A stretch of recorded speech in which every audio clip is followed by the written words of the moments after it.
வணக்கம். நான் உங்கள் அன்பான சயின்டிபிக் வேதிக் அஸ்ட்ராலஜர் அஸ்ட்ரோரஞ்சி பேசுகிறேன்.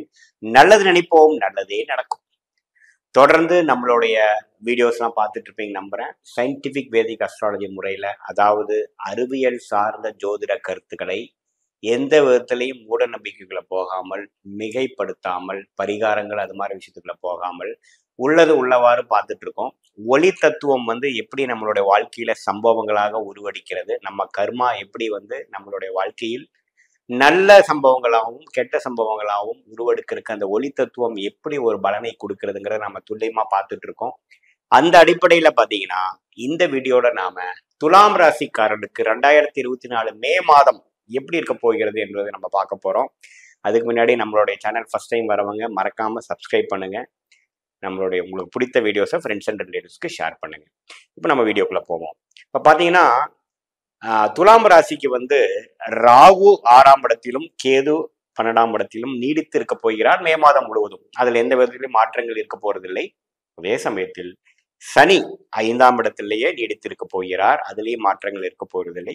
குரு பகவான் பார்த்தீங்கன்னா இதுவரைக்கும் உங்களுடைய ராசியை 7ஆம் பார்வையாக பார்த்து நல்ல ஒரு புத்துணர்ச்சியாகவும் ஓரளவுக்கு அமைதியாக ஒரு பிரச்சனை இல்லாம வைத்துட்டு இருந்த குரு 8ஆம் இடத்துக்கு அஷ்டமத்துக்கு மாறுகிறார். அந்த ஒரு மாற்றம் எப்படி இருக்க போறதுக்கு நம்ம பார்க்க போறோம். அதே சமயத்துல புதன்கிற கிரகம் பார்த்தீங்கன்னா நமக்கு 6ஆம் இடத்துல இருந்து நீச்சமா செவ்வாய் ராகுவோட பிடியில போய் மாட்டிட்டு இருந்த புதன் பாகிஸ்தானாதிபதி 7ஆம் இடத்துக்கு ராசியை பார்க்க போறார் மே 10ஆம் தேதி. அதே சமயத்தில் உங்களுடைய ராசி அதிபதி என்று சொல்லப்படுகிற சுக்கிரன் பார்த்தீங்கன்னா 7ஆம் இடத்துல ராசியவே பார்த்துட்டு இருந்த இடத்துல இருந்து 8ஆம் இடத்துக்கு ஆட்சி பலம் பெறுகிறார் இப்பொழுது மே 19ஆம் தேதி. ஸோ இந்த மாதிரி புதன் 10ஆம் தேதியும் சூரியன் மே 14ஆம் தேதி 7ஆம் இடத்திலிருந்து 8ஆம் இடத்துக்கும், சுக்கிரன் பகவான் 19ஆம் தேதி 7ஆம் இடத்திலிருந்தும் 8ஆம் இடத்துக்கும் மாறக்கூடிய இந்த கிரக பயிற்சிகள் குரு பயிற்சியோட சேர்த்து பார்க்கும் பொழுது எந்த ஒரு பலனை துலாம் ராசிக்காரன் கொடுக்குதுன்னு பார்த்தீங்கன்னா கண்டிப்பாக ஒரு மாற்றத்தை கொடுக்கக்கூடிய ஒரு மாதமாக தான் இருக்கிறது. இப்போ பார்த்தீங்கன்னா சில முதியோர்களுக்கு எது மாதிரி ஒரு ஐடியா வரும்னா கொஞ்சம் பில்கிரிமேஜ் போகக்கூடிய இது மாதிரி நம்ம கொஞ்சம் ராமேஸ்வரம் காசி போகணும், அல்லது ஒரு சில நம்மளுடைய பையன் அங்கேருந்து கூப்பிட்டுட்டு இருக்கிறாரு, நம்ம ஃப்ரெண்டு ஒருத்தர் கூப்பிட்டு இருக்காரு, நம்ம போக முடியாமல் இருக்குது, கோயில் விஷயமாகவோ நல்ல விஷயத்துக்காகவோ ஒரு ஃபங்க்ஷனுக்காகவோ அது மாதிரி விஷயத்துக்கெல்லாம் கொஞ்சம் நாம ரிஸ்க் எடுத்து போகக்கூடிய அமைப்பு இருக்கு. கொஞ்சம் ஓய்வா போயிட்டு வரலாம், ஒரு சுப விரயங்கள் பண்ணிட்டு போலாங்கிற மாதிரி ஒரு இது வரைக்கும் நமக்கு மனசு இடம் கொடுக்காமல் சம்பவங்களும் சிச்சுவேஷனும் இடம் கொடுக்காத துலாம் ராசிக்காரர்களுக்கு ஒரு மாறுதலை கொடுக்கக்கூடிய ஒரு புதிய எக்ஸ்பீரியன்ஸை கொடுக்கக்கூடிய மாறுதலை கொடுக்கக்கூடிய அமைப்பு இருக்குங்க. முதலீடு செய்யணும்னு நினைக்கக்கூடிய முதலீட்டாளர்கள் பிஸ்னஸ் பீப்புளுக்கெல்லாம் பார்த்தீங்கன்னா இது வரைக்கும் லாபம் சம்பாரிச்சது போதும், நம்ம அடுத்த லெவலுக்கு போகலாம் அப்படின்ட்டு கொஞ்சம் முதலீடுகள் செய்யக்கூடிய அமைப்பு, கையில் இருக்கிற இருப்பை சேமிப்பை கரைக்கக்கூடிய ஒரு இன்வெஸ்ட்மெண்ட்டாகவும் ஒரு சுப விஷயமாகவும் பண்ணக்கூடிய அமைப்பா இருக்கிறதுங்க. அதே சமயத்துல ராசி அதிபதி 8ஆம் இடத்துல போய் உச்சம் பெறும் பொழுது, அதாவது ஆட்சி பலம் பெறும் பொழுது என்ன கொடுக்குதுன்னா கொஞ்சம் அதர் பீப்புள்ஸ் மணியை மேனேஜ் பண்ணக்கூடியதாகவும், கூட்டு முயற்சியில நம்ம ஜெயிக்கக்கூடிய அமைப்பாகவும், 2-3 பேர் சேர்ந்து ஒரு ப்ராஜெக்ட் பண்ணுவோம், ஒரு ரியல் எஸ்டேட் இருக்கிறவங்க ரியல் எஸ்டேட் ப்ராஜெக்ட் பண்ணுவோம், ஒரு கூட்டு அமைப்புல இருக்கிறவங்களுக்கு இன்னும் 2-3 பங்குதாரர்கள் சேர்ந்து ஒரு பெரிய முதலீடா பண்ணுவோங்கிற மாதிரி சில வாழ்க்கையை மாற்றக்கூடிய ஒரு மென்டாலிட்டி சேஞ்ச் கொடுக்கக்கூடிய ஒரு சிச்சுவேஷன் சேஞ்ச் கொடுக்கக்கூடிய அமைப்பு கண்டிப்பாக உண்டு. அதே சமயத்துல பாத்தீங்கன்னா 6ஆம் இடத்துல செவ்வாயும் ராகு இருக்கிறதுக்கு நீங்க கவனமா தெரிஞ்சுக்கணும். உடல் உபாதைகளும் சில விதத்துக்கு ஆபரேஷன் பண்ணக்கூடிய விஷயங்களும் கொடுக்கக்கூடிய அமைப்பு இருக்குது. ஏன்னா 6ஆம் இடம்னு ருணசத்ரு பாவத்துல செவ்வாயும் ராகும் இந்த மாதம் முழுக்க இருக்கிறதுனால கொஞ்சம் நீங்க கேர்ஃபுல்லா இருக்கணும். 1க்கு 2 ஒப்பீனியன், செகண்ட் ஒப்பீனியன் பார்த்து சில ஹெல்த் இஷ்யூஸை நீங்க எதிர்கொள்ள வேண்டும். குறிப்பா முதியோர்கள் எல்லாம் கொஞ்சம் கேர்ஃபுல்லா வண்டி வாகனத்துல போறப்ப கொஞ்சம் கேர்ஃபுல்லா இருக்கணுங்க. அதே சமயத்துல பாத்தீங்கன்னா வழக்குகள் பல வருடமாக கேஸ் போயிட்டு இருக்குதுங்கிறதுலாம் பாத்தீங்கன்னா கொஞ்சம் இந்த மாசம் உங்களுக்கு எதிராக போகக்கூடிய அமைப்புகளும், கொஞ்சம் நீங்க சில விஷயங்கள் எடுத்து கொடுக்கணும், அடுத்த லெவலுக்கு போவதற்கு உங்களுக்கு கொஞ்சம் ஒரு இக்கட்டான ஒரு சூழ்நிலை கொடுக்குது அப்படிங்கிற மாதிரி அமைப்பு. இந்த மாதத்துல நீங்க அந்த வம்பு வழக்கு விஷயத்துல இம்பார்ட்டன்டான டெசிஷன் எடுக்கிறப்ப ரொம்ப கேர்ஃபுல்லா எடுக்கணும். நீங்க இந்த நேரத்துல ஒரு ரிசல்ட் வர்றதோட அடுத்த பல மாதங்கள்ல வரக்கூடிய ரிசல்ட் பெட்டரா இருக்கும். இந்த மாதத்துல வர ரிசல்ட்டை நீங்க அவாய்ட் பண்ணிக்கிறது நல்லது. ஏன்னா 6ஆம் இடத்துல செவ்வாய் ராகு இருக்கிறது உங்களுக்கு சாதகமாக முடியும் என்று சொல்ல முடியாது, அந்த அம்சம் இருக்குதுங்க. அதே சமயத்துல என்னதான் மே 19ஆம் தேதிக்கு அப்புறம் குரு, அதாவது உங்களுடைய ராசி அதிபதி என்று சொல்லப்படுகிற சுக்கிரன் மறைந்தாலும், 8ஆம் இடத்துல மறைந்தாலும் ஆட்சி பலத்தோட இருக்கிறவங்க கவனமா இருந்துக்கணும். நீங்க ஞாபகம் வச்சுக்கணும். அதனால என்ன ஆகும்னா, நான் முதல் சொன்ன மாதிரி சில ஸ்டாக் மார்க்கெட், ஷேர் மார்க்கெட்ல இன்வெஸ்ட் பண்ணணும்னு நினைக்கிறவங்களாம் இந்த டைம்ல கொஞ்சம் இன்வெஸ்ட் பண்ண ஆரம்பிப்பீங்க.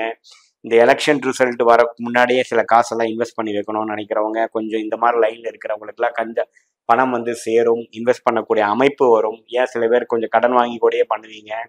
அது மாதிரி இருக்கு. வெளிநாடு போகணும், விசாக்காக வெயிட் பண்ணிட்டு இருக்கிறவங்களுக்கு ஒரு அருமையான செய்தி மே மாதம் கிடைக்கக்கூடிய அமைப்பு இருக்குதுங்க. குறிப்பா மே 19க்கு மேல சுக்கிர பகவானும் 8ஆம் இடத்துக்கு போறப்போ உங்களுக்கு நல்லாவே நீட்டா அலைன் ஆகி நீங்க நினைக்கக்கூடிய அம்சங்கள் வரக்கூடிய அமைப்பு இருக்கு.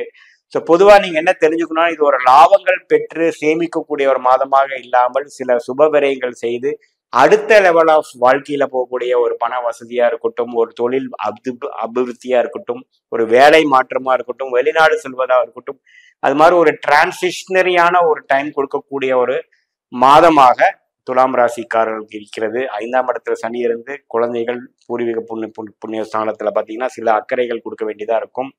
அந்த விஷயத்தை நீங்க ஞாபகம் வச்சுக்கணும். பொதுவா பார்க்கும் பொழுது இது ஒரு அடுத்த லெவல் ஆஃப் படிநிலை கொடுக்கக்கூடியதாகவும், ஒரு வயதினருக்கும் ஒரு மாற்றத்தை கொடுக்கக்கூடியதாகவும், அந்த மாற்றம் வந்து ஒரு சுபமாக மாற்றமாக நீங்க மாற்றிக்கொள்ள வேண்டும் என்பதுதான் என்னுடைய கருத்து. ஸோ கூட்டி கழிச்சு பார்க்கும் பொழுது இந்த குரு அஷ்டமத்துல போயிட்டாருங்கிறது நீங்க வந்து பெருசா பயப்படாமல், அந்த வகையில நீங்க சில வாழ்க்கை முயற்சிகளை எடுக்கும் பொழுது, அதாவது இன்வெஸ்ட்மெண்ட் விஷயத்திலயா இருக்கட்டும், ஒரு வேலை மாற்றம் விஷயமா இருக்கட்டும், இடம் விட்டு இடம் போவதாக இருக்கட்டும், இது எல்லாமே ஒரு சாதகமான விஷயங்களாகவும், மாணவ செல்வங்கள் பார்த்தீங்கன்னா 12th மார்க் ரிசல்ட் முடிச்சுட்டு வெளி மாநிலம் அல்லது கொஞ்சம் தள்ளி போய் தான் அட்மிஷன் கிடைக்கக்கூடிய அமைப்பு துலாம் ராசி மாணவர்களுக்கு உண்டு. அது மாதிரி எல்லாத்தையும் ஒரு மாற்றத்தையும் ஒரு புது எக்ஸ்பீரியன்ஸையும் உலகத்தை தெரிந்து கொள்ளக்கூடிய ஒரு அமைப்பை கொடுக்கக்கூடிய ஒரு மாதமாக இந்த மாதம் வந்து மே மாதம் உண்டு.